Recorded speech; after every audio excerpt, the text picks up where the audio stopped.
স্মৃতিচিহ্ন হচ্ছে সোহা, যাকে কিনা আমি আমার এই 25 বছর কেরিয়ারে এমন একটা ও স্টুডেন্ট আমার, হ্যাঁ, যে স্টুডেন্ট চ্যালেঞ্জ করে যে আমি পড়বো না, তুমি আমাকে পড়াও। ওর সারা জীবনের চ্যালেঞ্জ যে দাদা তুমি আমাকে পড়াতে পারবা। আমি 3-4টে জিনিস দিয়ে তোমাকে ঢাকবো। 1, অজুহাত। 2, পড়ে আসবো না, আমার লজ্জা লাগবে না। 3, উঠবোস করবো, রাস্তায় কান ধরে দাঁড়াবো, তাও আমার কিছু যায় আসে না।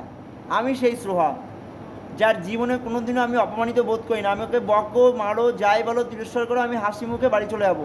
পড়াতে আমাকে পারবা না।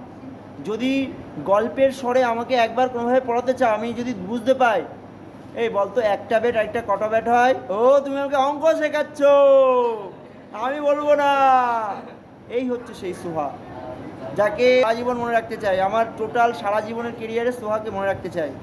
যে আমি কালকে সংস্কৃত পড়া পারিনি, পড়া দিয়েছি, ও কালকে আমার কাছ থেকে পড়া নিয়ে গেছে, আজকে সে বলছে তুমি আমাকে পড়িয়ে দাওনি। ও যদি একবার বলতো যে দাদা তুমি আমাকে পড়িয়ে দাও, তা আমি পড়িয়ে দেবো না কেন, আমি সবাইকেই পড়িয়ে দিচ্ছি, ওকে পড়াতে আমার কী অসুবিধা। কিন্তু ও, যাক ভালো, তুমি কেরিয়ারের একটা মানে সুনাম করে গেলে সত্যি। সোহা সুলতানা ফ্রম খলিদপুর, পেট্রাপোল, জয়ন্তপুর। মনে থাকবে আজ থেকে 50, আমি যতদিন পড়াবো তোমার নাম আমার মনে থাকবে।